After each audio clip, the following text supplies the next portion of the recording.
States decide. Listen closely. America right now comes to what this Tanzania, man is saying. comes to Ghana, comes to Zambia with 16 million. And guess what? 16 million only for Zambia. The 16 million, ask me, what is it for? What is it for? For human rights. Across the river, China and Russia coming to South Africa. Ask me for what? For what? For a military training and skills sharing of security. So the Americans are more interested in a transgender, homosexual agenda around the world. They will invest their money and give you money to protect human rights. Russia and China are coming with weapons and militarization strategies so that we can protect ourselves. So I want to say this very loud and clear to the Americans. Continue on your transgender agenda. Stay there. Leave us to do politics on the other side. Because what we need right now is not a minority human rights activation. What we need is a societal transformation. And for you as Americans to think that we really envy that when you have an anti-lesbian, anti-gay, LGBT principle, then tourists would drop. Let me correct that once and for all, Sbu. And cut and clip this, and it must be loud and clear. Are you saying to me that all the tourists are gay? And when you hear that this is a non-gay zone, tourism will suffer? Question number one. Question number two.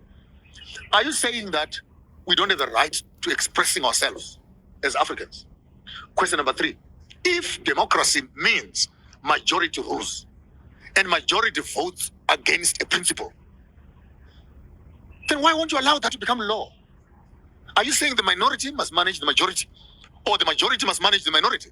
Then if that whole ideology is wrong, then take democracy in a nice black dustbin bag and throw it outside.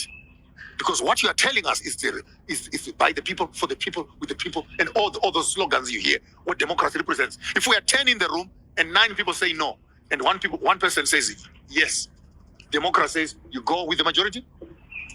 So if we say we want to make Africa democratic, and the demographics of our democracy says no, then why do you philosophically want to manipulate the will of the majority to favor the will of the minority? Then this is where it really gets confusing to me. Because you're selling me one thing, I understand this democracy, because it is based on the principle 1, 2, 3, 4, 5. When it comes to practice, no, you can't practice it like that. Then what do you want? Do you want democracy? You want anarchy? You want indigenous governance systems? You want meritocracy? Maybe let's find another way of governing ourselves. But the ideology of democracy being founded on majority rule does not count. Because the rule that runs the South African constitution right now is not majority count. I will go on record for being on your show and saying it loud and clear without mixing words. Put 100 people on an island and lock them away from everybody.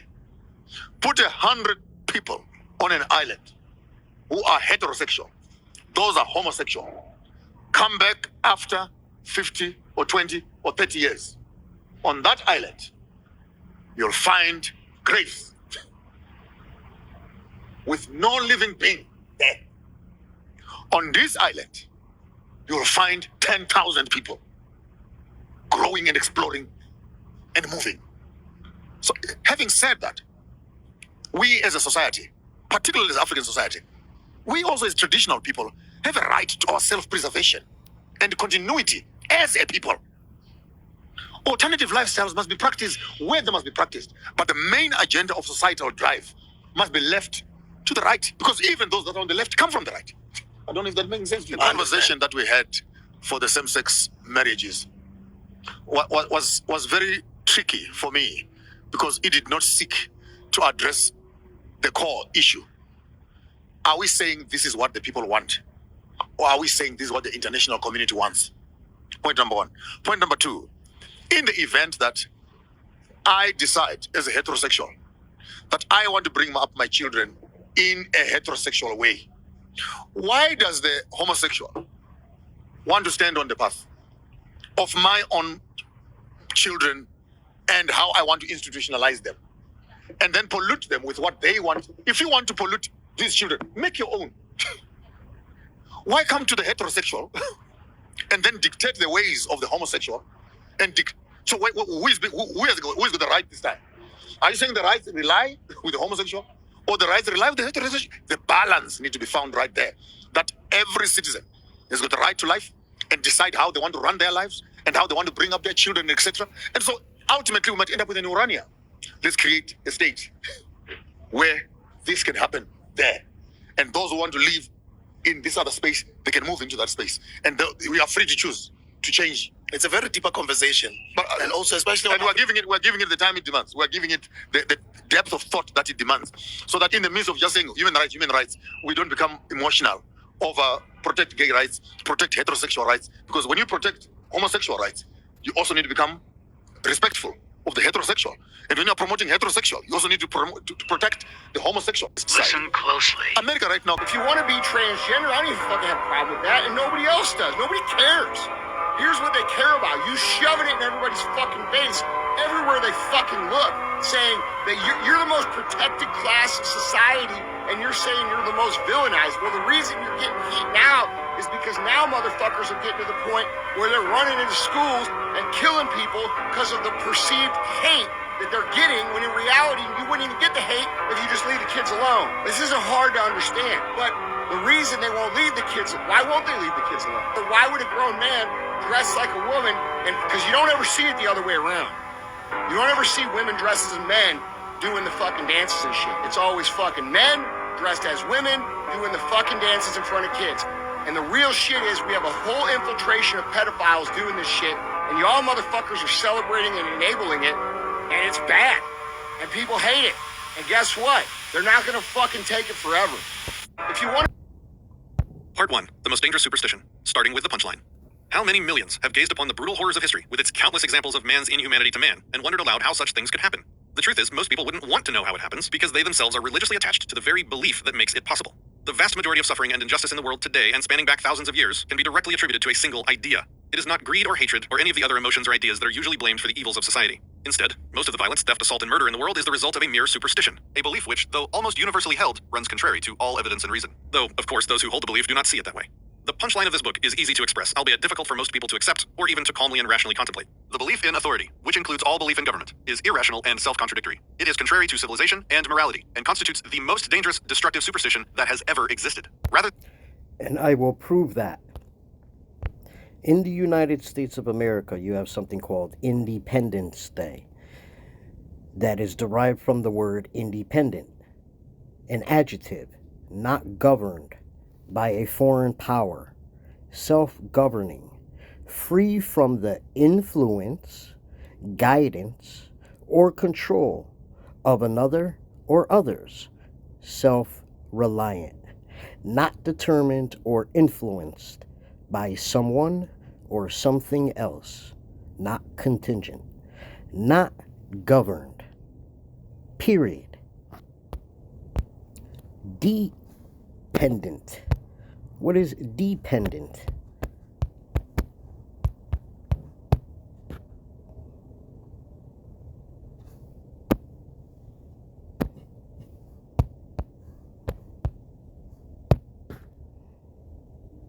Determined, influenced, or controlled by something else, subordinate to another clause, phrase, or word, relying on or requiring the aid or support of another. Zombie. In voodoo belief in popular folklore, a corpse that has been reanimated, especially by means of supernatural power or spell. One who looks or behaves like automaton. A computer connected to the internet and controlled by a remote, unauthorized user to perform malicious tasks without the owner being aware. Captured, domesticated, hackable humans. Being a force for order and justice, the belief in authority is the arch enemy of humanity. Of course, nearly everyone is raised to believe the exact opposite, that obedience to authority is a virtue, at least in most cases, that respecting and complying with the laws of government is what makes us civilized, and that disrespect for authority leads only to chaos and violence. In fact, people have been so thoroughly trained to associate obedience with being good, that attacking the concept of authority will sound, to most people, like suggesting that there is no such thing as right and wrong. No need to abide by any standards of behavior, no need to have any morals at all. That is not what is being advocated here, quite the opposite.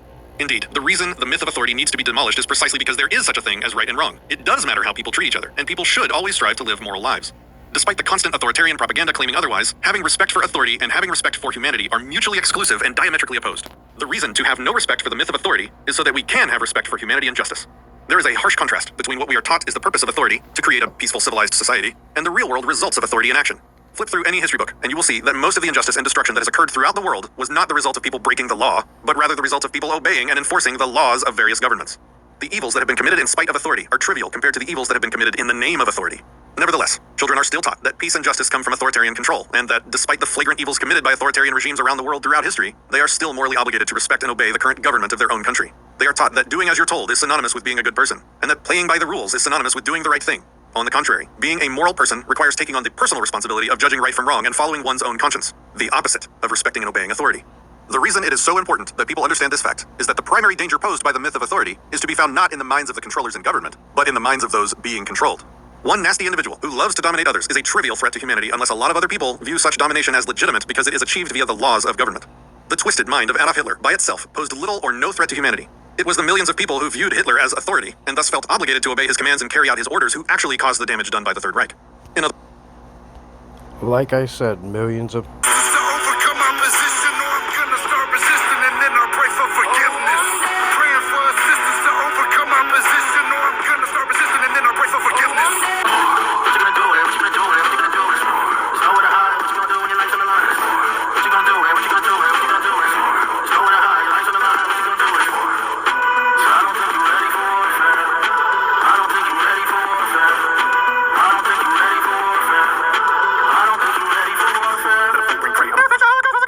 Probably run the other way, person. Well, maybe it's because people are stupid and reactionary. Yeah, that could be it too. Let's just be honest. That's what it is. They're uneducated. They don't know what they're talking about, so they're going at it. People are very angry, and that's what they do. They want to direct their anger at somebody, and this is the result of it. When you don't actually research something, you're supporting somebody who wanted you dead. Look it up and stop being stupid. Which is funny because it's so crazy what the CIA was doing. They taught him how to be a cult leader. They gave him acid. They taught him how to take it. They taught him how to give it to people and not take it and pretend you're taking it and then manipulate them. Whew, that guy didn't just learn on his I own. also don't understand how it makes sense. Like, he wasn't oppressing my people. Well, you mean black people? But I'm the real Jew. Well, then we're right back to this. Wait, hold on a second. You mean to say that he wasn't oppressing black people, which he was, or he wasn't oppressing the true Jews, which you claim to be, that you are, but you... What are you saying? I'm saying Jesus was a Jew. Well, that we can agree on.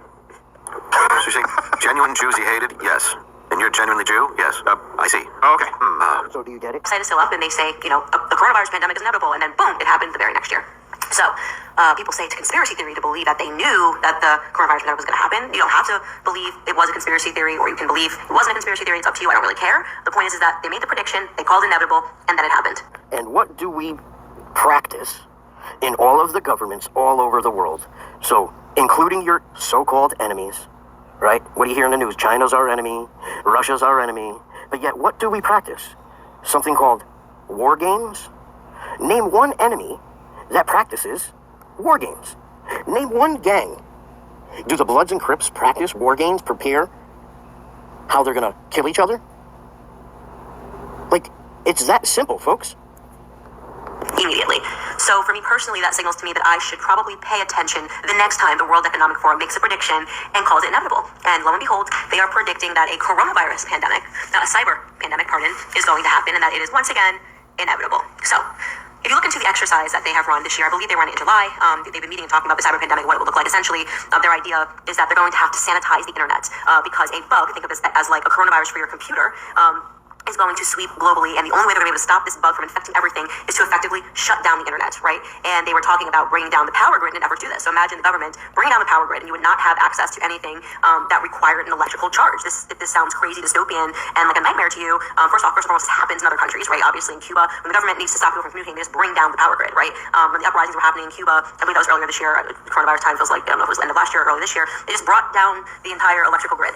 And they do it all over the world. Because, see, I'm on Telegram, and I actually have conversations, where people think and they communicate with each other without arguments and all this distraction. They actually make plans, they actually prepare, they actually teach each other. You actually get to learn something. You actually get to think critically. And some of the people I communicate with live in Lebanon and other places, and sometimes they won't be able to be in our chat groups because the power will be shut off, or the internet goes out. And these are things that Americans, domesticated and captured, have no idea of. They're not being informed of. They're not being educated on. they're not being alerted to. So they become complacent. But of course, Western nations would never do something like that. If they do it, it's because they need to do it, not because they're becoming evil communist dictators, but because they would need to do it for our benefit. So they were talking about the government bringing down the power grid, and until they come up with a vaccine, I'm not kidding, this is their words, not mine, a vaccine of sorts for the internet, where they would be able to cleanse it and purge it of all of these things that are making it vulnerable. Among those things, they brought up Bitcoin, which is so funny. That one thing that the government can't get a handle on, that is representing a threat to them and the financial markets, the control of the financial markets would be Bitcoin. And suddenly, in running the simulation, they realized that Bitcoin, could potentially be a problem. If you think I'm kidding, you can look this up. It is called a cyber pandemic. And it's something that every single person should be paying attention to. Just in case they magically get it right again, like they did about the coronavirus pandemic, it's good for us as citizens to pay attention to that and to do what we can to prepare. And so I've been having all these discussions with... Because even though you got everybody already in the PSYOP and fooled inside of 3 years to take the once free flowing information across the interwebs that you didn't have to pay for, to now charging subscriptions and paying big tech, the very ones the Patriots were complaining about being censored by, that they didn't have to pay for before, now they're paying big tech to have a subscription and self-censor them. So now you're paying Instagram, now you're paying Twitter, now you're paying Facebook, and you're making them money, and you're gaining more power for them. But put a transgender on Bud Light, and you'll boycott them. You'll boycott them for a week, till it's time to drink again, and you don't have enough money, so Bud Light is your beer. It's truly amazing. Let me point out something else that was said in the latter of 2020 and the very beginning of 2021 on Telegram. Just imagine that this was being said, but censored from the rest of the world, from being heard or talked about by the same platforms you are now paying money to. Here, what would you say to them? Freedom. People that I know who say, I'm the... I don't know how to explain it otherwise. I couldn't remember stuff. If you've been around people that have had the jab approval? Yes. A lot. I mean, I'm digging deep here. Have you been around them like... sorry to digress. Do you remember that film in 1982, The Thing? Does anyone remember The Thing, the horror film by John Carpenter? And the scientists are saying, have you been around the infected person? How long have you been around them for? This is like that. This is so much like that. They talk about holocaust. This is so much like that. So I said to you, have you been around infected people for a long time? Because I haven't. No, man. I wouldn't say for a long time, but I know for sure. I know, even right now, I know. It's weird. The last couple of days when I get close to like some people, I get like weird. I know I'm gonna get sick. So I have to get away. And yeah. And you said you're in Florida? Half an hour later. You said you're in Florida? Yes, I'm Florida. Interesting. See the 5G. Have you changed? Yeah, sorry. Sorry, I'm late to... What do you make of it, White Wolf?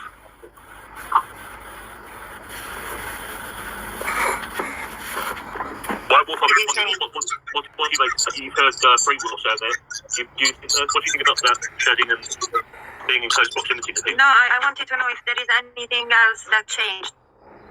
Example, when he said he felt on the floor and then, he had blurred vision and he doesn't remember certain things. What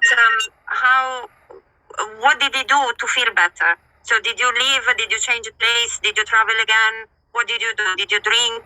What happened? What did you take, if you took something? We started camping like ourselves. We tent up. We stay put for a couple of days in the middle of nowhere. We took some vitamins. We took some vitamins. I drink water. I try to relax. All that stuff. Even I start taking all my phones and electronics to the side, trying to. I don't know. I try everything, and I felt better. I start to feel better after that. But that was the first episode, and after that, it happened. Free will, when you fell, did you hit your head? Free will, did you hit your head when you fell? No, I didn't hit my head. Just dropped to the floor, basically. That was it. So how many days did it take for you to feel better? I was like 2 or 3 days until I started to feel like myself again. Okay, so it's like you were I would like to intoxicated. interrupt for another thing. There is this beep going off the whole time, like. Can that person please quit that or their microphone, because it's very annoying. It's super annoying. I'm sorry, but I get really irritated. Oh, I'm sorry. I was copying something. I'll stop. Sorry. No, just mute your microphone. That's all. That would be amazing. Thank you much, dear. Okay, so basically you had a detox. So for 2 days you detoxified your body. So this means that these people that you were close to, they were actually toxic for you. So you were absorbing this protein, this spike protein from the body or from the air or from being close to them, and you were intoxicated.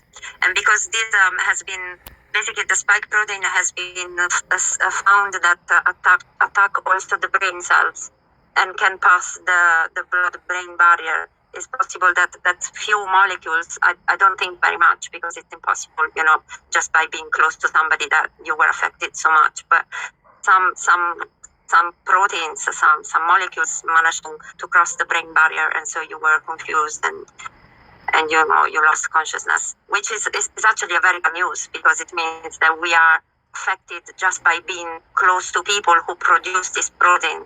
And we don't know when we walk or when we take a bus or whatever, we don't know if people have been vaccinated and how their body reacts. Because you have to think, not everybody produces this spike protein in the same way. This is all under study. So it's possible that a small percentage of the population actually start to produce a lot of it. And if you're close to these people, you may be affected. So is it possible that these people could become is it possible for the vaccinate, the people who have the injection, could be the ones that are spreading to the unvaccinated to us, and we are the ones that are to be No, you have to be cold? Okay. No, I understand the question. No, it's not possible that they are the spreader. They are the spreader only of the spike protein. But the problem is the spike protein can allow the mutation of the real virus in ways that can be more worse than before. Okay, Inside so of them, inside of them, yes, no, Right. inside of them. So it can't get to they become producer of variants. What you've heard, that there are many variants that get spread in different regions and by different people. So it's like people can become a machine producing different variants of the virus. Can I give you guys my theory about what took place here? Can I just give? So, listen to this part specifically. The beginning of 2021. Listen to what I say. You a rundown of what I think took place. Seeing I've been really paying attention. Hear me out, if you don't mind. I believe, for myself, this is my theory. All right. They used fear. They used fear in many different ways to enact a plan. Right. They enact this plan, and they pass laws. They get Trump out. They did multiple things with this fear, right? And then the human reacts. Everybody reacts. Do all these different ways. They use the media. They're still using the media. They're using social media. All these things. And it's not just one action happening. It's not just the vaccine. It's voting. It's all kinds of shit, right? So now that that's all activated, they had these vaccines with this new technology. Now there could be some of those other vaccine manufacturers are real, really trying to do something under the same fear that everybody else was having, right? But there is this one manufacturer, or however many, with the mRNA. Now, the mRNA technology is the new thing, okay? So if everybody's in fear, and now everybody's closed down, everybody's going to want to open up. So now you drop this mRNA new technology that has the spike protein. You get everybody to open up, and you got the spike protein going mad. I'm not saying it's planned. It could have been an accident. But I just know that technology is new, and I just know that they used the same type of biology technology in CRISPRs and in breeding dogs and mosquitoes, trying to kill a whole mosquito or a whole mouse field off, like all kinds of things. So my personal belief is they used fear to get the human to do what they wanted to do. They dropped this freaking bomb, which is the biological weapon, and now everybody's going to be also getting that, but also being in fear. so they could pass something else further. What's that? Well, now you pass your border stuff, your vaccine card, which then snowballs into the social credit system through this new get away from the banking system with the crypto. That's just my theory. In 2021 of January, that's what I said. It's all a big giant mess, but that's just what I see. You're not very far from the truth. Yeah. You're not very far from the truth. The thing is,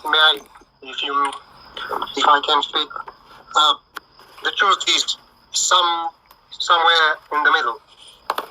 I can tell you guys, I'm working in Spain, and I can tell you how the people how the virus pandemic start here, how they tied up to the beds, all the people, and all started with the vaccines of the flu A vaccines, because the flu A vaccines, not everybody knows that contain aluminium, mercury, and some substance that I don't remember what exactly right now, but produces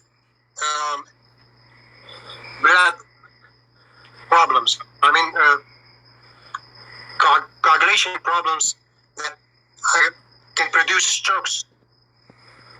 And people don't know, and they gonna blame in this summer when they gonna take off the mask. We're gonna blame the rest of us who don't accept the vaccine, who don't accept the shots, and they will try to make this conspiracy in the heads of the COVIDians that the one who don't take the shot are the guilty for all the bad that it's happening.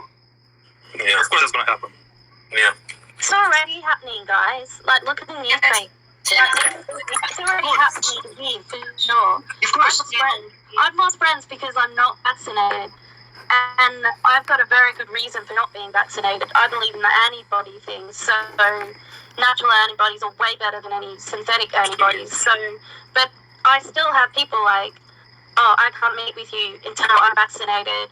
Or I don't want to meet with you or talk to you about it anymore. I've lost friends over this. I can't even approach the subject with my family. My sister's had the vaccine. She's had both. She works for the government, so she's totally conditioned and institutionalized. So anyone that works for a hospital, works for a bank, works for the government. Well, that's a part of the plan, man. That's still a part of the plan. It's still a part of the plan for your mind. It's still messing with the ones who serve the system, who works in the system, they have to get the shot, otherwise we're gonna get fired. Well, here I have something to say. Now listen to this part. This is a nurse. Listen very carefully to what she says. I'm a nurse from Canada, and I'd like to bring some good news is that I am unvaxxed. I haven't been asked. Well, that's not true. They've pressured us, but I haven't succumbed. And my dad is in long-term care, and I've been advocating for him. So amongst all of this doom and gloom, I do want to say that there are people who are fighting the good fight, and I think it's important for all of us in each country to know our rights. So if you all could reach out and link up with any kind of lawyers who are well aware of the Charter of Rights and Freedoms or whatever it is in your country, I think that what would be helpful is having conversations that are constructive and but also, highlighting all the atrocities. So I just wanted to say that I work for a government organization, I'm not going to say what, but I am unvaxxed and trying to... Are you probably speaking out? Well, we don't have those conversations. You don't? No. Is there a reason, we were talking about this earlier, what is the reason why, from someone who's not obviously in the medical profession, it seems like, if you work in the commercial industry, a commercial organization, if something's not right, people start talking, they start gossiping or whatever. So what happens there when people, when other nurses or people in the medical profession say... They've been fired. They've been fired and let go because our college does not protect us. We have a gag order. Yeah. And this is part of the problem. And I'm really happy to be part of this conversation because this is my way of speaking out. Yeah. But yeah, there's a gag order. To the point where it's just people, just even amongst friends, they just don't discuss it, or Amongst our colleagues, is the fear of of reprisal. So if you are too outspoken, your manager may have a word and you might have to be ousted forcefully. So So you could clearly see by all the voices that this conversation was with people from all over the planet in 2021 in January. And I was not allowed to share it. And everybody in the conversation was not allowed to share it. Hence why we were all in Telegram and found each other miraculously. Now just think, all the platforms that to this day still do not allow you to share it. Even though I'm sharing it now, it still shows my page is restricted. It's still pushing it to the bottom. And everybody else seems to continue to want to pay the very people behind all of this and act like they don't know. All the politicians, all the Senate, all the Congress, everyone who's come from a investigative background, police, AGs, judges, lawyers, their very tool for their job, their very craft is investigation. And you want to believe that they have no fucking clue? You would have to be a zombie and brain dead. It's literally that simple, folks. You might not like my delivery, but guess what? It doesn't change the facts. And people need to start waking the fuck up and realizing the trajectory that you're allowing pure evil to happen in your environment. And you're completely okay with it. And you're completely okay with being distracted.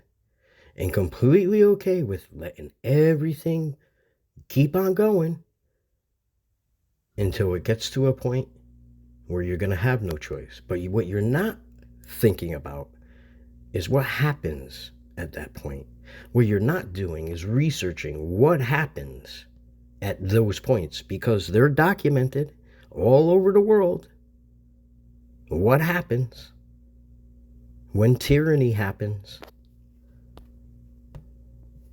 Censor themselves and allow their own people that are already in an economic downfall, who already don't have any information being received, to now have to pay big tech to receive information by their own people. That's how easy it is when you are captured and domesticated. You do it to yourselves. So now, everybody that's on the Bitcoin and the crypto, they don't even look at the definition of the words that they're using. That every single word that describes a television, like a vision, or a program, or a channel, or a script, like scripture, when they write a play, because they're playing, or high definition television, because it's higher clarity, it shows a clearer picture. Everything in your world has a definition and a description of exactly what it is. So what is a crypt? And what is crypto?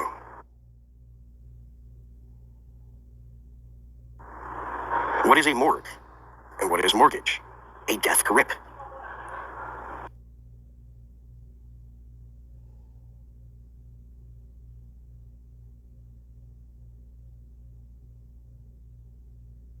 All of these things, once the power goes out, it doesn't matter how much crypto you have. Because in the real world, outside of the sanctuary, you need knowledge. In the real world, real preparation, you need abilities. And if you look at every situation that was apocalyptic, if you look at every country and do the research of what happens when these power outages happen and people are captured and domesticated, Walking Dead episode, do you see them transferring funds of any kind of digital or fake paper fiat currencies?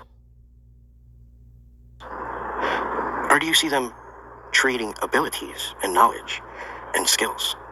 But you wouldn't know that because you were disconnected from the natural world where you evolved all those skills before. It's kind of like something as simple as this. Who teaches you how to feel when somebody's staring at you? No words teach you that. No languages teach you that. No school teaches you that. And no parents teach you that. Your natural body teaches you that. But because you have been removed from the natural world, you have no natural instincts of that. And where it comes from, you're not taught it. You're dumbed down. So just like the gazelle doesn't need to talk to the lion to know he's the enemy, he naturally feels it. So for humans, when you feel something staring at you, which could be a lion or a polar bear or whatever in your natural real world environment, you developed that skill. And now today you're not educated on how you developed it. So what happens next? Husband, seriously, like, what if they actually did this? Like, what would we do? And it's made me realize that we're a very weak generation of people. I'm talking about millennials, talking about, perhaps even baby boomers, of how little we actually learned about survival. And we so often talk about how the governments are right now teaching kids nothing, right? These kids are learning about race, and they're learning about, pornographic material in school as we're discovering day by day. They're learning about how to be woke, and we're like, these kids are so dumb because they're not learning math, they're not learning engineering, and they're not going to be able to do anything in life because they're not learning any hard academics, any hard skills. And I talk about that so much until I started talking about this potential cyber pandemic, and I realized actually my generation was also dumbed down because you can read all the books in the world, every book in the entire universe, right? But if you don't actually know how to grow your own food, if you don't actually know how to survive off of your own land, how smart are you? We have convinced ourselves, especially me, I grew up in Connecticut, like coastal elites, very close to New York City, like we have convinced ourselves, and the people that live in these cities, Los Angeles, people that live in New York, as they're saying, we need the Green New Deal, get rid of this, so we don't want to be dependent on our own energy, like we'll send it overseas, but we have convinced ourselves that we're so forward and we're so progressive that we're actually regressive. We don't know anything. We don't know how to grow our own food.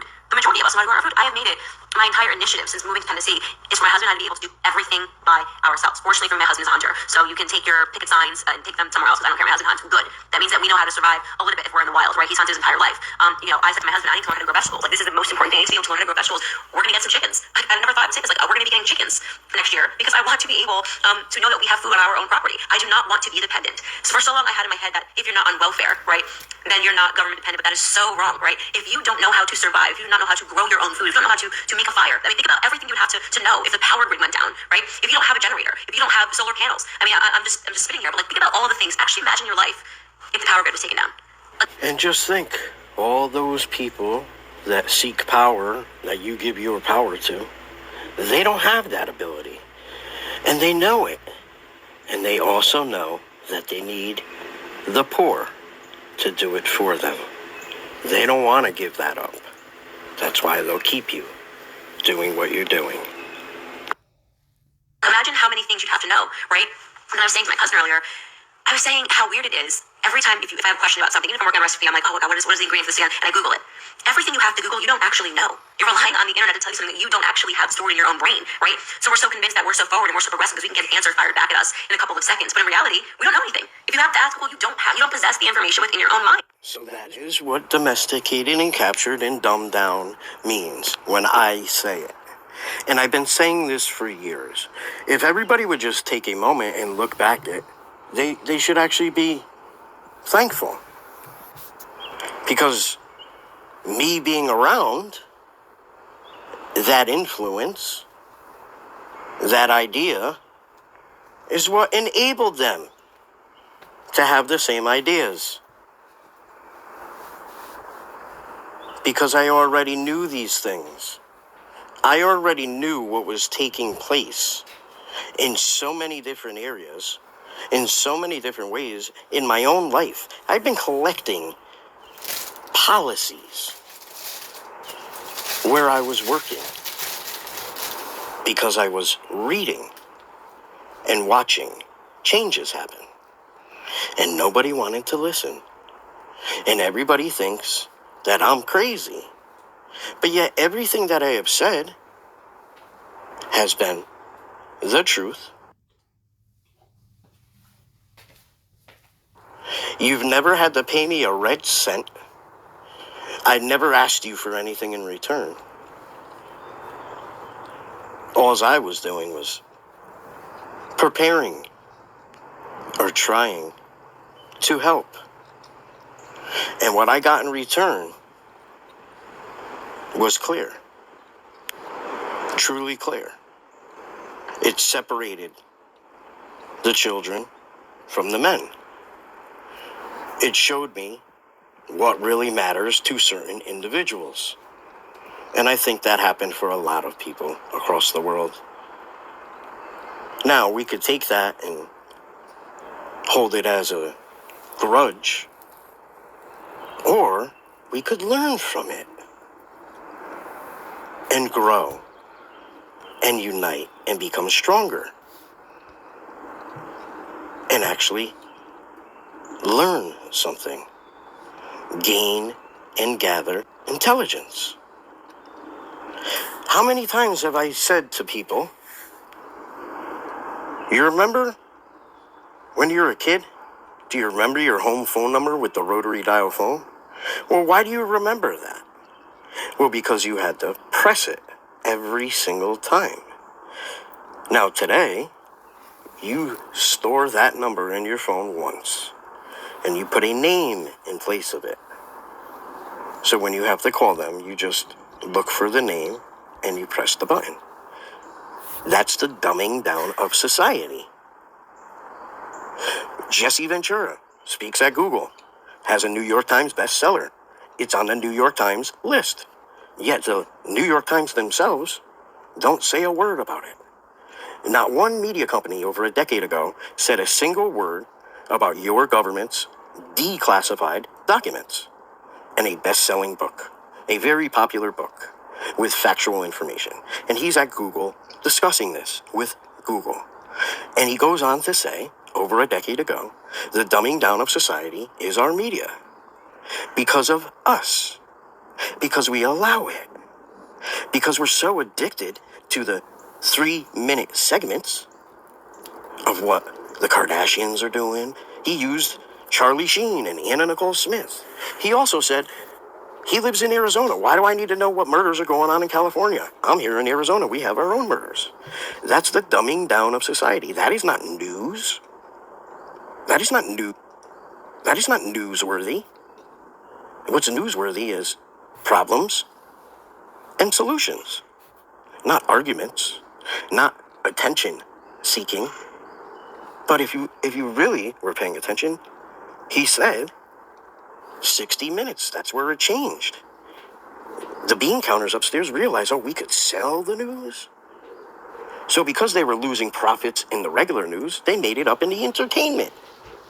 Entertainment. Yes, more dumbing down. It's the Roman circus. You see, because the people that go to war and risk their lives and sometimes die come home, and what's left? What do they get as a reward for serving their country? What do they get? A couple of dollars. And then what? They have to live out the rest of their lives with the atrocities that they witnessed. And they have to go to work for 3/4 of their life away from their family.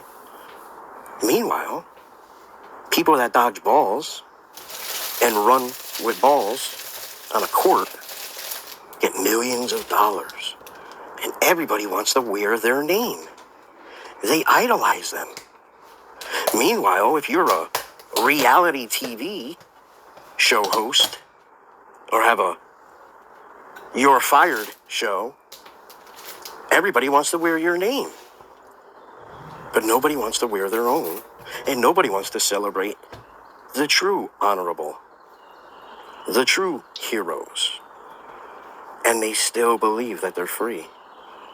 And they still believe that politicians work for them.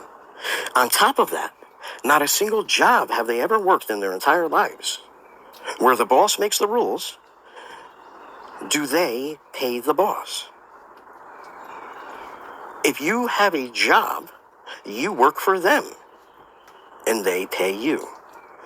But a politician gets a job, he makes your rules, and you pay him. Isn't that interesting? All the weapons of war, since the beginning, came from the people. But right now, today, people think the government creates those weapons. No, you just give those companies that are in bed with the government the money to create them because you no longer know how to. It's the Roman circus. It's literally that simple. You have the post office, where you pay the government for a service.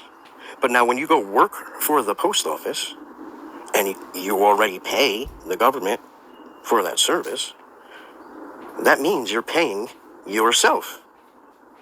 So where are you winning? Where are you gaining? Because on top of you paying yourself through that postal service that you work for, you have to pay taxes again. Isn't it interesting? Railroads. Government railroads, the same thing. That is socialism. And yet people don't want to recognize it because they want to live in denial. They have the little rope tied around their ankle. They keep on repeating the same cycles. Why were you taught the telephone game in kindergarten? You know, where one person stands behind another and the teacher tells the first person, and then that person tells the next one in line. And by the time it gets to the second person, it's already lost in translation, right? That's what everybody thinks they learned. What about the other half of that? It was supposed to teach you to go to the source for yourself in the first person and not receiving the information through a second hand or third hand or fourth hand. So when somebody like myself is gathering information for themselves to collect intelligence, to gather intelligence, to become wise, to have wisdom, to know, to prepare, to be aware, and I give it to you for free, and I don't ask you for anything, I'm handing it to you. Instead of getting defensive, maybe you should do the same thing. Maybe you should look at what I'm saying and counter it with something logical, with something that you could show that counters it, with actual data, documents, knowledge, proof, evidence. But instead, you'll stay in this perpetual system of good cop, bad cop, solipsistic behavior, egotistical bullshit, divide and conquer. It's truly disturbing because it's so simple. And nobody seems to notice. Nobody seems to care. Good, hardworking, blue collar, white collar, it doesn't matter what collar you remember that, George Carlin? Left. The only true lasting American value that's left, buying things. People spending money they don't have on things they don't need. Money they don't have on things they don't need. So they can max out their credit cards and spend the rest of their lives paying 18% interest on something that costs $12.50. And they didn't like it when they got it home anyway. Not too bright, folks. Not too fucking bright. But if you talk to one about this, guys, one of you sit them down rationally, you talk to them about the low IQs and the dumb behavior and the bad decisions, right away they start talking about education. That's the big answer to everything. Education. We need more money for education. We need more books, more teachers, more classrooms, more schools. We need more testing for the kids. You say to them, well, you know, we've tried all of that and the kids still can't pass the test. They say, oh, don't you worry about that. We're going to lower the passing grades. And that's what they do in a lot of these schools now. They lower the passing grades so more kids can pass. More kids pass, the school looks good, everybody's happy, the IQ of the country slips another 2 or 3 points, and pretty soon all you'll need to get into college is a fucking pencil. Got a pencil? Get the fuck in there, it's physics. And everyone wonders why 17 other countries graduate more scientists than we do. Education. Politicians know that word, they use it on you. Politicians have traditionally hidden behind 3 things: the flag, the Bible, and children. No child left behind. No child left behind. Oh, really? Well, it wasn't long ago you were talking about giving kids a head start. Head start, left behind? Someone's losing fucking ground here. But there's a reason. There's a reason. There's a reason for this. There's a reason education sucks. And it's the same reason that it will never, ever, ever be fixed. It's never going to get any better. Don't look for it. Be happy with what you got. Because the owners of this country don't want that. I'm talking about the real owners now. The big, the wealthy, The real owners, the big wealthy business interests that control things and make all the important decisions. Forget the politicians. They're irrelevant. The politicians are put there to give you the idea that you have freedom of choice. You don't. You have no choice. You have owners. They own you. They own everything. They own all the important land. They own and control the corporations. They've long since bought and paid for the Senate, the Congress, the state houses, the city halls. They got the judges in their back pockets, and they own all the big media news, all the big media companies. So they control just about all of the news and information you get to hear. They got you by the balls. They spend billions of dollars every year lobbying to get what they want. Well, we know what they want. They want more for themselves and less for everybody else. But I'll tell you what they don't want. They don't want a population of citizens capable of critical thinking. They don't want well-informed, well-educated people capable of critical thinking. They're not interested in that. That doesn't help them. That's against their interest. That's right. You know something? They don't want people who are smart enough to sit around the kitchen table and figure out how badly they're getting fucked by a system that threw them overboard 30 fucking years ago. They don't want that. You know what they want? They want obedient workers. Obedient workers. People who are just smart enough to run the machines and do the paperwork, and just dumb enough to passively accept all these increasingly shittier jobs with the lower pay, the longer hours, the reduced benefits, the end of overtime, and the vanishing pension that disappears the minute you go to collect it. And now they're coming for your Social Security money. They want your fucking retirement money. They want it back so they can give it to their criminal friends on Wall Street. And you know something? They'll get it. They'll get it all from you sooner or later because they own this fucking place. It's a big club. And you ain't in it. You and I are not in the big club. By the way, it's the same big club they used to beat you over the head with all day long when they tell you what to believe. All day long, beating you over the head in their media, telling you what to believe, what to think, and what to buy. The table is tilted, folks. The game is rigged. And nobody seems to notice. Nobody seems to care. Good, honest, hardworking people, white collar, blue collar, doesn't matter what color shirt you have on. Good, honest, hardworking people continue. These are people of modest means. Continue to elect these rich cocksuckers who don't give a fuck about them. They don't give a fuck about you. They don't give a fuck about you. They don't care about you at all. At all. At all. You know? And nobody seems to notice, nobody seems to care. That's what the owners count on, the fact that Americans will probably remain willfully ignorant of the big red, white, and blue dick that's being jammed up their assholes every day. Because the owners of this country know the truth. It's called the American dream, because you have to be asleep to believe it. This danger can be stated in the form of a simple equation, which I think might be the defining equation of life in the 21st century. B times C times D equals R, which means biological knowledge multiplied by computing power multiplied by data equals the ability to hack humans. R. If you know enough biology and you have enough computing power and data, you can hack my body and my brain and my life, and you can understand me better than I understand myself. You can know my personality type, my political views, my sexual preferences, my mental weaknesses, my deepest fears and hopes. You know more about me than I know about myself. And you can do that not just to me, but to everyone.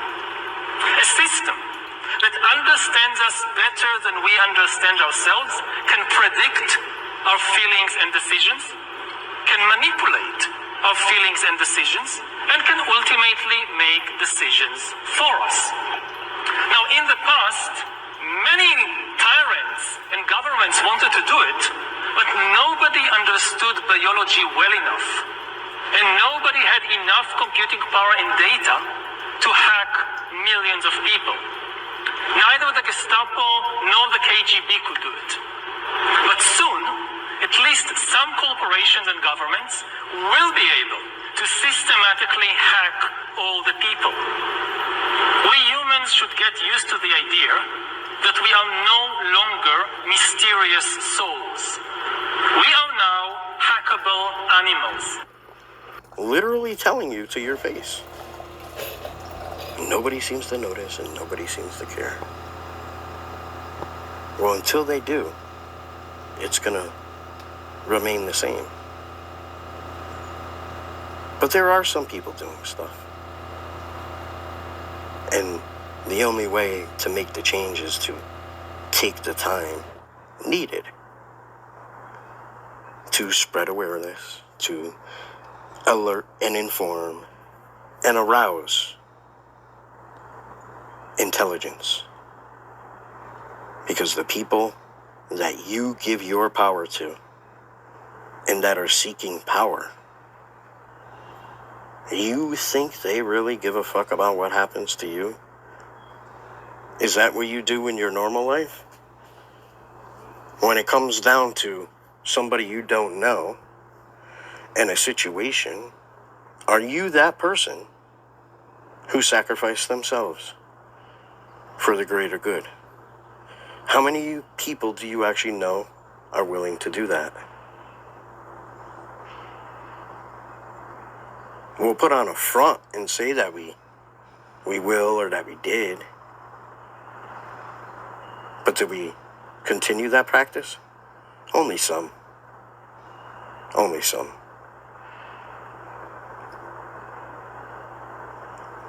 It's a shame. It's a true shame how simple this is. And people still can't get it.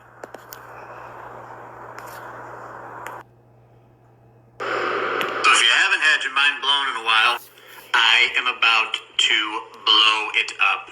Follow me. So BlackRock and Vanguard own everything.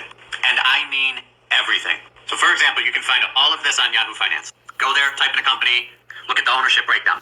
This is Pepsi, Vanguard, BlackRock, State Street.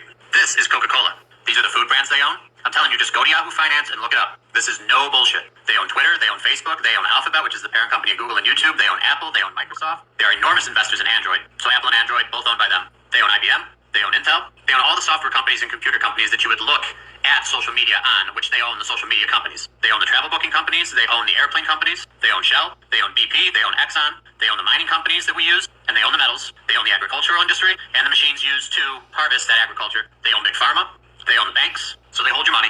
They also own Visa, they own MasterCard, they own practically everything. They work closely with the federal government, giving them loans and grants. They own the media you watch, CBS, NBC, CNN, HBO, TNT, Stars. And feel free to fact check me. Go to Yahoo Finance, type in these companies, and look at the top 4 or 5 stockholders. You will find Vanguard and BlackRock, and sometimes Berkshire Hathaway, at the top every time. The more companies you type in, the more this is going to freak you out. So who invests in Vanguard and BlackRock, and who does Vanguard and BlackRock invest their money into? The Clintons, the Bushes, the Obamas, Schiff, Pelosi, Schumer, McConnell. So when you go to look up who owns Vanguard, it's private. This is where it gets tricky, because these people like to keep a low profile. The Orsini family, the Bush Foundation, and the Bush family, and both of them are Skull and Bones alum from Yale, if you want to go like hopping down that rabbit hole. That's a whole other story. The Royal family, some of the other names I'm sure you've heard of are the Rockefeller, the Rothschilds, the Vanderbilt family, and if you look closely, who is that? Anderson Cooper, Mr. CNN. These two companies, along with State Street and Berkshire Hathaway, make roughly 86% of the money in the world. Go look it up. It is all there if you're willing to take the time to research it. And maybe next time when CNN is pushing a Pfizer vaccine, people are like, oh, I don't know if I want to take that. And Facebook and Twitter and Instagram are fact-checking that and censoring people and doctors that speak out against it. Think twice and then think one more time. These people do not care about you or I, they care about themselves. Last year, in 1 year, our country declared top secret 16 million documents. 16 million documents that you and I are not allowed to see in 1 year. I had to figure that must be just about everything they do. Just about. Maybe I don't know how many documents they would have. But I find it interesting that when I was in the military as a Navy SEAL, I had a top secret security clearance that was required. And I've been a mayor and I've been a governor. Now I'm neither. I'm a citizen. At what point do I lose my top secret security clearance? How am I any different today than I was before when it comes to security? And yet, because I become a civilian or a citizen, now I'm not allowed to know things that I could know as a governor, that I could know as a SEAL. And yet I'm the same person. But I guess being a civilian puts you at the bottom of the food chain or a citizen of knowledge. And I think it's wrong. Now, the thing that you'll see in the book that I dedicated the book to Congressman Ron Paul. And I did that because he was the only person in our Congress when WikiLeaks happened that stepped out on the floor of Congress and gave what I thought one of the greatest speeches I'd heard, when he stated unequivocally that WikiLeaks has killed no one. How many people have been killed from the lies, the false intelligence, and the deception we got to put us into the Iraq War? Also, the fact that I think what he said that was extremely important was that in a free country like ours, when telling the truth, people accuse you of being a traitor or treason. When the truth equals treason in a free society, then we're hurting. When telling the truth means people accuse you of being a traitor, the truth is what it is. The truth is the truth. When I ran for governor, I never used a prepared speech for anything to win, because I ran under the premise of if you tell the truth, you don't have to have a good memory. I think that people appreciated honesty, and I think that people appreciated hearing someone running for office that didn't claim to know everything. And I think that they realized at that point that truly honesty was more important to elect somebody. Now, the state of our country today, we're in a mess. And who is to blame? The Democrats and the Republicans. They have been in charge for my entire life. I am an independent, dyed in the wool, true and true. I despise them both equally. Not one over the other. I dislike both. I'm an equal opportunity despiser of both our political parties. I agree with what Ralph Nader said. We are a two-party dictatorship in this country now. How can we break it? How can we take our country back? See, I not only talk about things, sometimes I give solutions. How can we take our country back today? I believe it's as simple as the nose on your face, if I can use that cliche or another one, but unfortunately we can't see the forest for the trees. How can we do it? Simple. Stop voting for Democrats and Republicans. Stop voting for Democrats and Republicans. Remember, voting's not a horse race. You're not there to pick a winner. You're there to vote your heart and conscience for the candidate you believe fits your values the most and who you believe in. And if you do that, you have voted correctly. You have not wasted your vote. Wasting your vote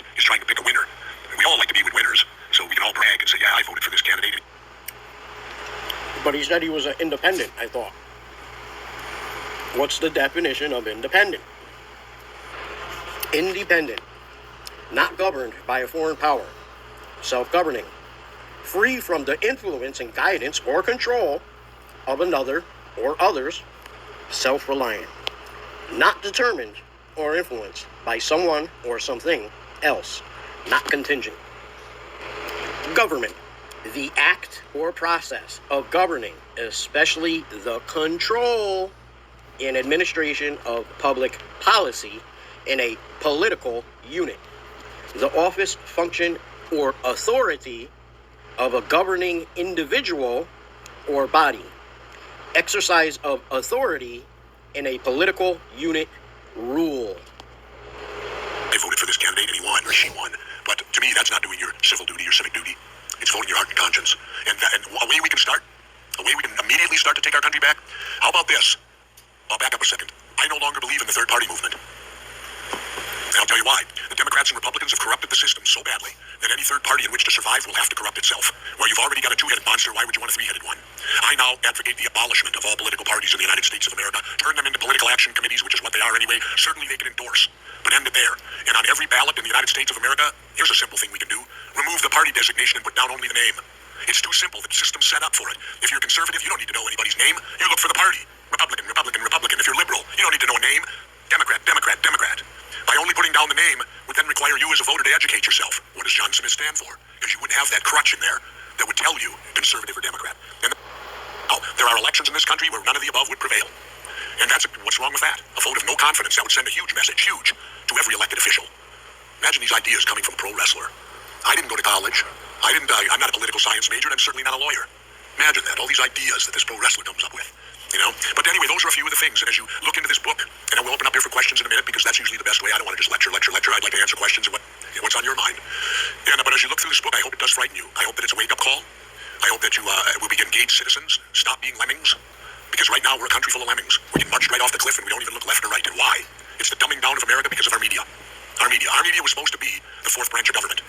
They were supposed to be the watchdog of the other three to report back to us. Well, they're not anymore. They're in bed with the government. They're the government's mouthpiece now. They're no longer a watchdog. Case is in point. What's the top story this last 3-4 weeks? Charlie Sheen. You can't turn the news on now without hearing a report on Charlie Sheen. Now, Charlie, he's got some problems. I feel bad for him, but he hardly deserves but maybe a mention at the end of the news, not a lead story. And what was it a year and a half ago? The main story, the death of Anna Nicole Smith. I almost threw up. Every day they're doing mobile, sending down mobile reporters outside the hotel. Well, we're down here in wherever she was, the Bahamas or wherever the hell it happened. And we're in front of the hotel where Anna Nicole Smith died. Hey, I was alive in '63 when John Kennedy was assassinated. Anna Nicole Smith got way more press in the end than the assassination of our president. Because hers went on and still got legs. I just saw it the other day. Some judge made a ruling to give her house to her boyfriend or something. That's newsworthy. It's like when I was supposed to have a television show on MSNBC, but that's a whole other matter. They tried to tell me what I was supposed to cover every day. And at the time, you'll recall, remember the murder you had here where the guy killed his wife out in the boat or whatever it was? A couple years ago? Oh, pardon me? Peters, yeah, that murder. Well, they were shoving that down my throat every day to cover that. And I go, wait a minute. There's 10,000 murders a year. Now, that was a tragic murder, but there are 10,000 murders a year, every year. How is this one so important? Now, it might be important to all you Californians because you live here. It's close to you. But go back to Minnesota with me. We have our own murders. Why do we need to know about yours? And yet, every night, day in and day out, that is the dumbing down of America by our news media. And we're at fault because we accept it.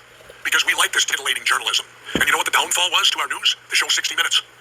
Now, listen, hear me out. 60 Minutes, a marvelous show. But here's where it was the downfall. Up until that point in time, pre-60 Minutes, the news departments lost money. So they would make it up in the entertainment division because they felt, well, we'll lose money, but it's our job to inform. Right? Along comes 60 Minutes. Lo and behold, it goes to number 1 in the ratings. The bean counter's upstairs. The light goes off. You mean we can make money with the news? There was your downfall, because from that point on, the news became about making money, not informing you. It became to ratings rather than information to smarten you up. Now you have, and here's the dangerous part, because of that, you now have the news. They're into creating the news, not into reporting it. And that's very, very dangerous, in my opinion. Very dangerous. So it's up to us to be vigilant citizens. Tom Jefferson said dissension is the greatest form of patriotism, and I believe that, and I endorse that completely. There's nothing wrong with dissenting. There's nothing wrong with holding elected officials' feet to the fire. If you don't, you will get bad government. So I hope you'll read this book. I hope that you'll digest the documents that are in it. I hope you're as shocked as I am about what some of the documents are. And if there's any in particular that you see and would like to ask me about as you look into the book, feel free to do so. I won't go into them now because, reading is supposed to be pleasure and it's supposed to be you doing it. So I'm not going to, unless you ask me specifically, I'm not going to go into the things that are in the book. But I will do this. I opened and closed the book more or less with 2 quotations. The first quotation comes from my particular favorite president in my whole life, President John Fitzgerald Kennedy. And here's what President Kennedy said to us. There is little value in ensuring the survival of our nation if our traditions do not survive with it. And there is a very grave danger that an announced need for increased security will be seized upon by those anxious to expand its meaning to the very limits of official censorship and concealment. Sounds familiar, doesn't it? We're going to keep you safe, right? Then I like to finish off also, just to show it runs through our entire country's history. I'll quote Patrick Henry. Most of us remember Patrick Henry as saying, "Give me liberty or give me death." That was a great quote, brave quote. But he also said this, Patrick Henry, quote, "The liberties of a people never were, nor ever will be, secure when the transactions of their rulers may be concealed from them." And I think that, those are two real great Americans. And the words they speak are, in my opinion, very true. So on that note, I'd like to say thank you, Google, for having me here. Lunch was terrific. It's kind of a remarkable company, I heard, that feeds you. Geez, you're like the Navy. They used to feed me, 3 hots and a cot all the time. And no, actually, I will tell you this. I was at the Naval Amphib Base, Coronado, California, and we won Best Chow Hall for like 11 years in a row in the 11th Naval District. Every Thursday, we would have steak and lobster in the Navy. And I was on what they call comrades, because commuted ration type thing, because our jobs take us away from the base so often as a SEAL that they pay you money. So you have to eat at the chow hall when you're there. And but it was, I think lunch was 65 cents and you get steak and lobster. So that's not a bad price. Of course, then again, let's remember this was way back in the early 70s when the economy was much different, but so was my salary. Because when I joined the Navy, initially, I made $122 a month. And the economy was much different in the early 1970s, because in 1971 is when we went off the gold standard, and when money became no longer backed by gold, which therefore makes it fake paper with ink. 1% of the people in the general population have the overwhelming amount of money, and 1/10 of that 1% has almost all of that, right? So I think it's like the richest 100 people in the world have as much money as the bottom 2.5 billion. And you think, well, that's a terrible thing, and perhaps it is, but what you have to understand is that that law governs the distribution of creative production across all creative domains, right? It's something like a natural law, and we'll talk about that more, but imagine what happens when you play Monopoly. You've all played Monopoly. What happens when you play Monopoly? One person ends up with all the money. All right, then you play another game of Monopoly. What happens? One person ends up with all the money. It's actually the inevitable consequence of multiple trades that are conducted randomly. So if you take 1,000 people and you get them to play a trading game, you each give them $100, say, or $10, and they have to trade with another person by flipping a coin. I win the coin toss, you give me $1, you win, I give you $1. If we all play that long enough, one person will end up with all the money and everyone else will end up with zero. So it's a deeply built feature of systems of creative production, and no one really knows what to do about it, because of course the danger is that all the resources get funneled to a tiny minority of people at the top, and a huge section of the population stacks up at zero. But to blame that on the oppressive nature of a given system is to radically underestimate the complexity of the problem. No one actually knows how to effectively shovel resources from the minority that controls almost everything to the majority that has almost nothing in any consistent way, because as you shovel money down, it tends to move right back up, and it's a big problem. But the thing you want to understand about that 1% issue that you always hear about is that it applies in every single realm where there's difference in creative production. Every realm. Doesn't matter. Number of records produced, number of records sold, number of compositions written. So here's an example. 5 composers produce the music that occupies 50% of the classical repertoire, right? Bach, Beethoven, Brahms, Tchaikovsky, Mozart. That's right, those 5. So that's another example of this Price's law of scaling. It applies to all sorts of things, like number of hockey goals scored is also distributed this way. Size of cities follows the same distribution. So, people talk about all the time about how unfair it is that 1% of the population has the vast amount of the money, and 1% of the 1% has most of that money, and 1% of the 1% of the 1% has most of that money.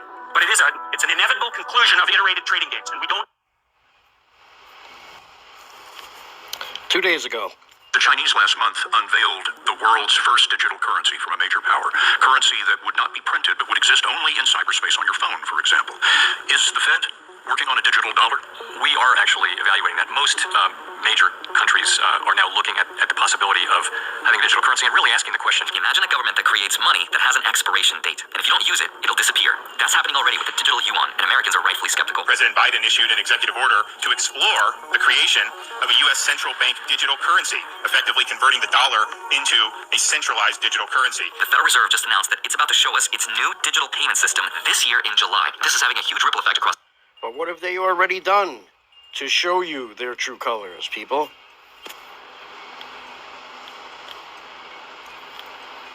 Money. How does that word make you feel? Is it a rush of adrenaline, dollar signs running through your head like a slot machine? Perhaps you feel motivated, ready to send those work emails you've been putting off, or spend an extra hour writing that movie script that you're certain will be a hit. But maybe you don't feel so good when you hear that word. Maybe the mere mention of money causes your hands to go clammy, your heart rate to rise, and your brain to start doing somersaults around all the ways in which you don't have, need more, want more, money. Whatever your response is, we all have one. Because, as they say, money makes the world go round. Whether it's your $5 coffee every morning to start your day or the $3,000 loan payment you just made, not a day goes by for most of us that we don't consume, spend, study, or merely think about money. You could be the driver of a sports car wearing a diamond necklace or the homeless person who watches that car drive by. On one level or another, money matters to us all. Yet for as much as money matters, it's surprising that there's so much we don't know about it, and a lot of things that we think we do that are just plain wrong. This is a crash course on how your world and the world of high finances intertwine, in hopes that, in the end, we know that much more about this illusion that keeps the economic world spinning. Before we go on, here's a message from our sponsor for today's video, Masterworks. One thing most of us do know to introduce you to Masterworks. Masterworks is an award-winning startup in New York City that allows people like you and I to invest in blue-chip art. Traditional assets can lose value due to current events, but the value of art may not be as subject to these conditions. You can value an original Picasso painting anywhere right now, and even with the current economic state of the world, it will still retain its value. With countries currently dealing with record high levels of inflation, this is now especially important. The last time inflation was this high, art appreciated at an average of 17.5% per year, according to the Masterworks All Art Index, which was almost double the rate of inflation in the same period. Masterworks gives you the potential to see returns on artwork from world-renowned artists. This isn't the metaverse or NFTs, this is tangible contemporary art from established artists with track records of high-value works that sell for hundreds of thousands. And the results speak for itself. In 8 of their 9 exits, Masterworks has delivered net returns over 13.9% to their investors. Shares of paintings by artists like Banksy, Kaws, and Basquiat have sold out within minutes. It's easy to see why demand is growing, but subscribers can skip the waitlist today with the special link in the description. Net return refers to the annualized internal rate of return net of all fees and costs, calculated from the offering closing date to the date the sale is consummated. IRR may not be indicative of Masterworks paintings not yet sold, and past performance is not indicative of future results. See important Reg A disclosures at masterworks.com/cv. Back to our story. Contrary to what you might think, money as we know it today, at least in its physical form, has remained largely unchanged for millennia. The first sign of what we might think of as a banknote took the form of a piece of leather in China in 118 BCE, and 900 years later, paper currency came to fruition. It would be another several hundred years before this kind of currency would make its way to Europe. So, the very creation started in China.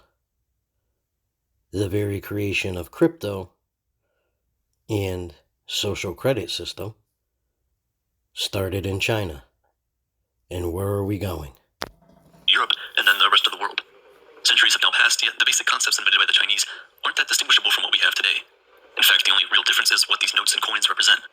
The first real global system of valuing currency was the gold standard, which began in England in the early 1800s.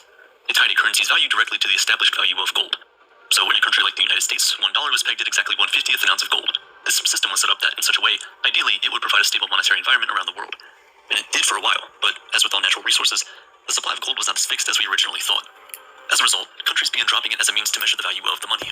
In 1971, U.S. President Richard Nixon officially severed the convertibility between dollars and gold. I directed Secretary Connolly to suspend temporarily the convertibility of the dollar into gold or other reserve assets. By that time, the U.S. dollar was seen as a global standard currency, so once the dollar was no longer dictated by the value of gold, pretty much nothing else was. If the value of the dollar is no longer determined by the value of gold, what exactly makes $1 worth $1? Well, instead of a commodity-backed system like the gold standard, we now have something called fiat currency, which has no intrinsic value, and is instead backed by a government. What gives today's dollar its value is the economic supply and demand in the United States. And who controls that? Governmental financial systems. In the case of the United States, it has the Treasury and the U.S. Mint in charge of printing its money. But as we can see in the growing number of digital businesses and iPads in place of cash registers, money printing is a dying business. So if a government isn't literally printing money, how exactly does cash come into circulation? The vast majority of money exists only as numbers on a computer. Incredible amounts of money digitally credited to commercial banks by a country's central bank. This central bank controls how much money it deposits into the commercial banks based on the economic situation of the country. During the earlier stages of the pandemic in the US, some of that money was sent directly to bank accounts in the form of stimulus checks. But that's an extreme case, and most of the time that's not how the money ends up with us. Here's how it usually works. A central bank sends money to banks and credit unions nationwide, and they in turn distribute that money into the economy by lending it to their customers. Which brings us to the topic of debt. Around 80% of Americans are in some kind of debt, yet many people don't know what exactly debt is and how its moving parts work. What they do know, and what is backed by several studies, is that even the idea of paying off debt can be a severe emotional strain. No one wants to owe anyone anything, but with the cost of living vastly outpacing the money we earn for a living, loans are the necessity everyone hates, yet most can't live without. You get a loan to purchase your car, start your small business, go to college, or buy a house. Very few people can afford a house with the money in their bank accounts, yet all of us need a roof over our heads. So some people choose to rent, while others decide to take out a loan from the bank in the form of a mortgage. But banks aren't charity organizations, they're built to make profit, and the way they do that is through interest. Interest is the amount you, the borrower, pay to use the money a bank or financial institution has loaned you. Think of it like the rent you pay on your apartment every month. You don't own the apartment, but you get to use it for a fee. In the same way, you don't own the money you use to purchase your house, but you get to use it for a fee. And this buy now, pay later model does not only exist for big purchases like a house and college, it has permeated our entire society, so much that most things we purchase now exist on this model, especially since the creation of the credit card. Don't have enough cash for that new couch? Put it on your credit card. Want to get the Xbox follow the same model. We now use credit to pay for even small things like a sandwich, a new pair of pants, or food for our dogs. If we pay our balances on time for those purchases, we can avoid the interest rates that credit card companies charge and we'll be fine. But for a lot of us, especially in hard times, we tend to build interest on our cards, which can quickly lead to a pretty bad spot financially. Credit cards can help provide a financial buffer in a bind if needed, but they also come with an element of risk. So are they worth it? There's some mixed feelings about this. Some people think that using credit cards is a surefire way to send yourself straight into sinking debt. But others see frequent credit card use as a way to build good credit, which, if you've ever leased an apartment or bought a car, is an important part of daily life these days. Whichever side of the fence you're on, one thing we can all agree on is that you need to be careful when using credit cards so that you don't overspend and dig yourself into much deeper debt than is necessary. So you see how it starts? First we remove the gold. So first the pirates steal the gold. And then we replace it with credit, with a piece of plastic now. And then here we are today, where the dollar is worth nothing more than the idea you are taught in school, and you're never taught about how the money works, how the government, the federal treasury, that is no Fed than the FedEx name, meaning it is not federal, it's private. It's a private quasi-company in bed with all the governments all over the world. And now, because all the governments control and you are no longer independent, we're going to use the same credit system and control you some more. I'll show you.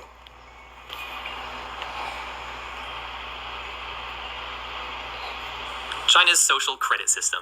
Now, a lot of people... Does everybody remember all my posts during COVID, during the lockdown, when I was driving down Route 5, noticing the center of the road getting dug up and all the cameras put in all the four-way intersections? But nobody seemed to notice and nobody seemed to care. People either try to make excuses for it or they try to talk about how bad it actually is. I'm here to tell you that it's probably not what you think, but it in fact is probably much worse than you think. Everyone likes to make this comparison of China's social credit system to the episode of Black Mirror, where the woman is basically in a dystopian future where everyone has this app and they're basically rated on their popularity, whether people like them, and they're rated out of 5 stars and they're segregated as such. So, for example, car rental companies won't rent to people below a certain score, people will judge you for being below a certain threshold, not invite you to events, companies might reject you from jobs. But anyway, all of this is based on the ability of everybody else being able to rate each other. So it's not really the same as China's social credit system in that in China, nobody is rating each other. Another misconception I'd like to get out of the way first is comparing it to the credit system, the credit score system of the US, so think of things like FICO. Most of you are probably familiar with the financial credit score that rates your financial trustworthiness. It's intended to give creditors an indication of risk and how likely you are to repay your loan commitments. However, outside of transactions, a bad credit score does not prevent you from seeing your family or enrolling your kids in public school.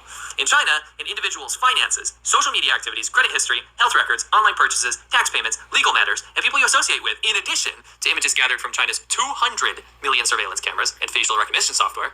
By the way, do the math. That is 1 surveillance camera for every 7 citizens. So what I want to talk to you today about is how actually your social credit score is rated, what it means for you, how you gain and lose points, and how the kind of tier system, the caste system that they've created actually affects people in China.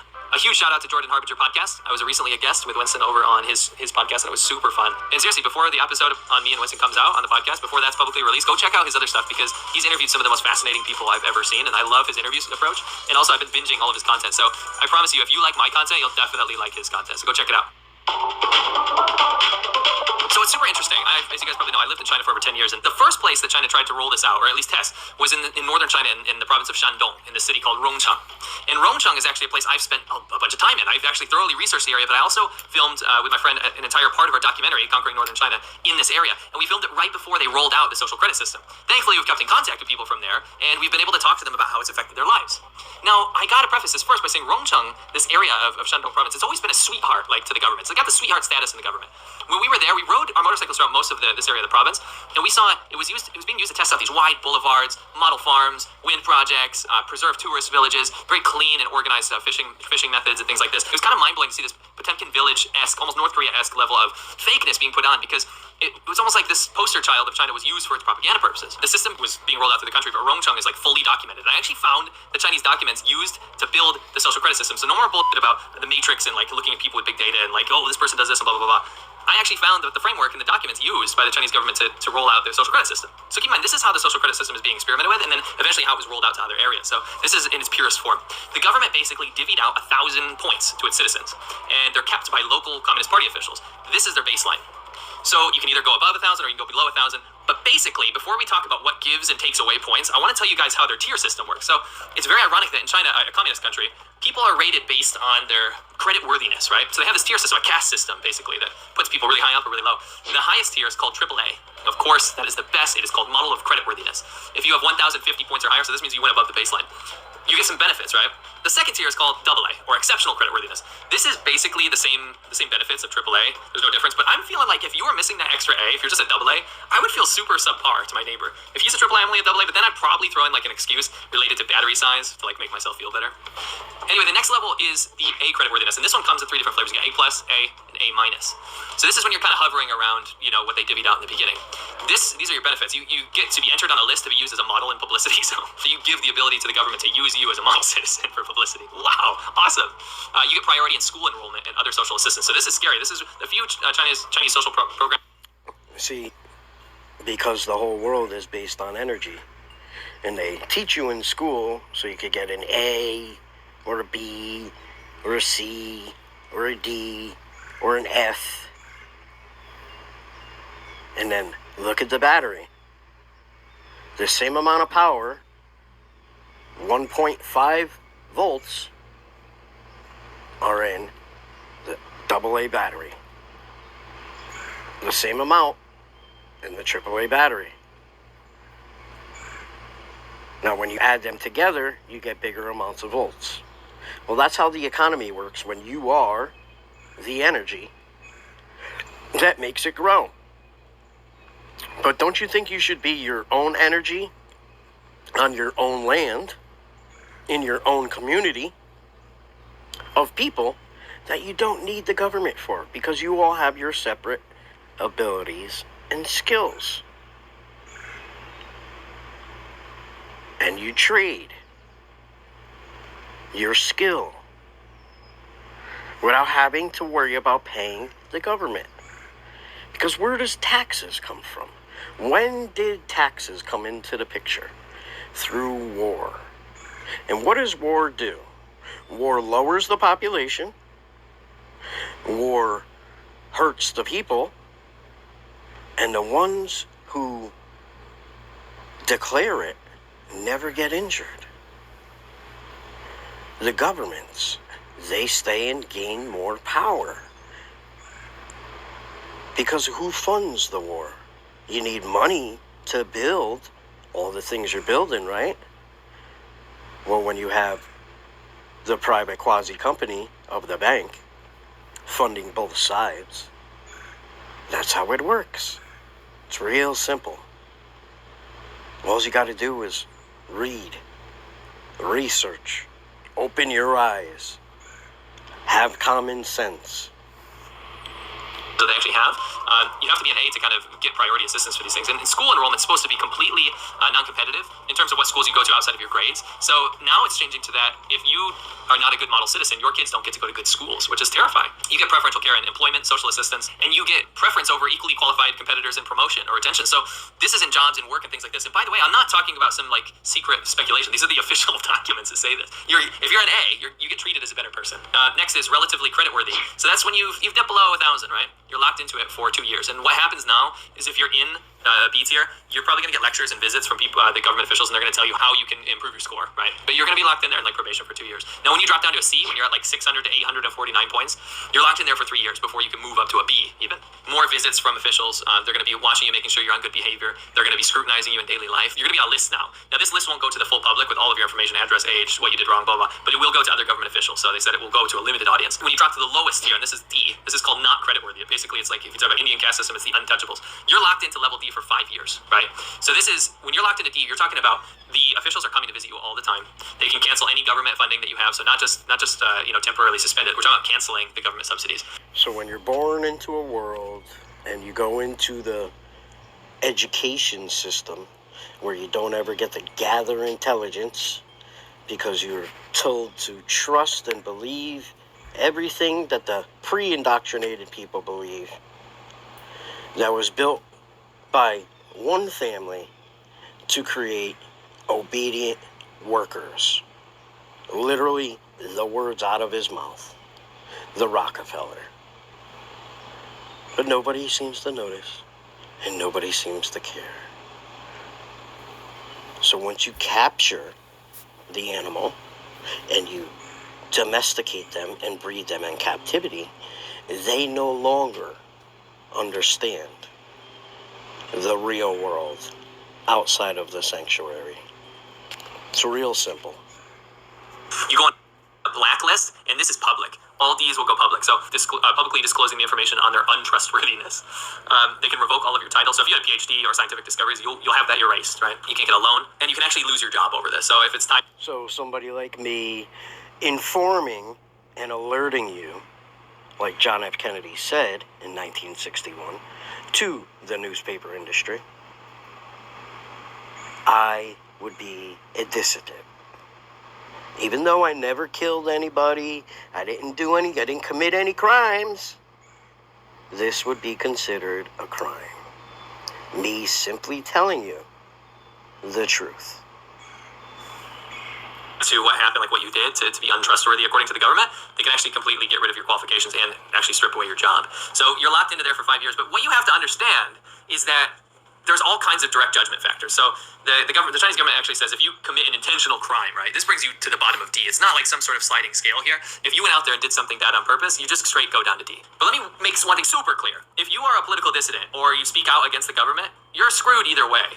The Communist Party of China will just lock you up or disappear you, okay? This is not a country with a rule of law. This is more of a system to coerce and influence future behavior and to standardize it for greater and ultimate control over the population. It's real simple, folks. It's not rocket science, and it's never been before in the history of humanity so easy to learn. It's at your fingertips. 24 hours a day, 7 days a week, 365 days a year. But you better hurry up before they erase it or before they make it a subscription for you to be able to look something up, or before they just decide tomorrow that you can't use your paper anymore. And then all hell breaks loose, and you get problem, reaction, solution all over again. Or they just turn off the power, and you can't use your digital asset because it doesn't exist. It's in some building with servers that just anybody could bomb. Anybody could terrorize it, and that would be the perfect excuse for all the sheep to believe that some terrorist came over and now we need to protect you. See, isn't it interesting? It's always we're going to keep you safe along with the money. Give us your gold, we'll put it in this giant locked up vault, and we'll hold on to it and protect it for you because we are who you can trust. You can't trust yourself. You're not capable. And if you didn't hand it in, what happened? They brought you to jail. And they would have your other sheep herd members tell on you. Kind of like they did with COVID. You see, this is how it works, people. You control the minds. You control the people. I mean, if COVID didn't show you that by now, I don't know what will. And there's only one way to stop it. And that is by being independent, by definition. By growing a fucking sack and informing and alerting your fellow humans. You know, the one species, human, the human species that's in the race to the bottom of the brainstem because they can't think for themselves anymore. Instead, they'd rather be on Twitter, falling right into the trap, where you can't hear a voice, where you believe that the person on the other end is real when it's really just a robot, when somebody could just buy multiple accounts. There's trillionaires in this world that people don't even know their names. Trillionaires that could pay people to have a verified blue little check mark by their name and do whatever who's paying them tells them to do. And what do they care? They're getting paid. They're already captured. They already can't survive when the power goes out. So it ain't going to matter in the end, because they're going to fall right in suit, just like the rest. Even though they're helping do it, the people paying them already know that they don't have the power. They already know once we cut the power, they'll fall right in line. They'll be begging the government, please feed me.